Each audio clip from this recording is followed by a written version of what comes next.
संत कबीर की कई कहानियां उनकी सरलता, भक्ति और समाज के प्रति उनकी गहरी समझ को प्रकट करती हैं। संत कबीर एक महान भक्त, कवि और समाज सुधारक थे। उनके जीवन में घटित अनेक घटनाओं ने उनके विचारों और उपदेशों को स्पष्ट किया है। ऐसी ही एक प्रसिद्ध कहानी है जो कबीर और एक कुत्ते के बीच के एक छोटे से प्रसंग पर आधारित है, जो उनकी करुणा और सभी प्राणियों के प्रति उनके गहरे प्रेम को दर्शाती है। एक समय की बात है, संत कबीर अपनी झोंपड़ी में ध्यानमग्न बैठे थे। उनके आसपास का वातावरण बेहद शांत और पवित्र था। वह अपने मन में ईश्वर का स्मरण कर रहे थे और उनके साथ आध्यात्मिक संवाद में लीन थे। कबीर का सारा जीवन सादगी और अहिंसा में बीता था। उनके उपदेशों का सार यही था कि प्रेम और करुणा से बढ़कर कुछ नहीं है। उस दिन कबीर की झोंपड़ी के पास एक भूखा और दुर्बल कुत्ता आया। वह बेहद असहाय और थका हुआ था। कबीर की झोंपड़ी के पास ही कुछ रोटियां रखी थीं, जो कबीर ने खुद भोजन के लिए बनाई थीं। कुत्ते ने उन रोटियों को देखा और अपनी भूख से मजबूर होकर धीरे धीरे उनके पास आने लगा। उसकी हालत देखकर स्पष्ट था कि वह कई दिनों से भूखा था। कबीर ने जैसे ही उस कुत्ते को देखा, उनका दिल करुणा से भर उठा। उन्होंने सोचा, ये भी तो ईश्वर की एक रचना है, इसे भी जीवित रहने का अधिकार है। वह तुरंत उठे और उस भूखे कुत्ते के पास गए।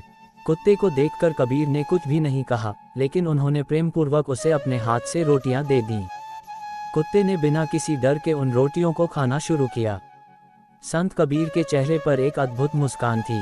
वह कुत्ते को इस तरह भोजन करते हुए देख रहे थे, मानो वह कोई दिव्य दृश्य हो।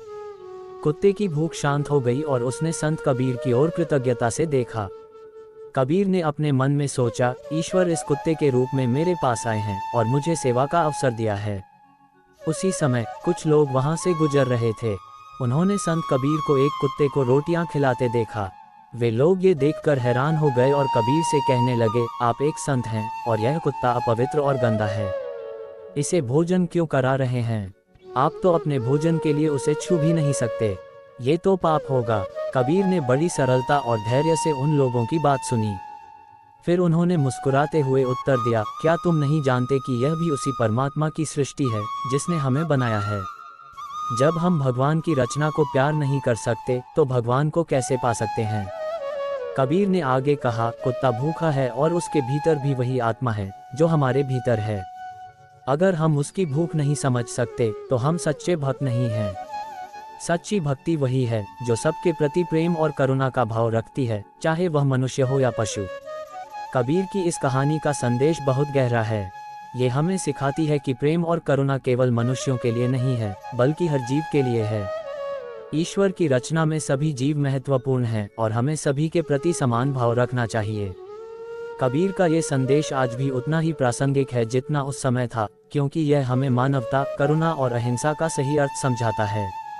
कबीर की इस कहानी से ये भी पता चलता है कि सच्ची भक्ति वही है जिसमें किसी प्रकार का भेदभाव नहीं होता। कबीर ने अपने जीवन के माध्यम से ये दिखाया कि धर्म केवल पूजा पाठ या दिखावे का नाम नहीं है, बल्कि यह वह मार्ग है जो हमें प्रेम, दया और सेवा की ओर ले जाता है।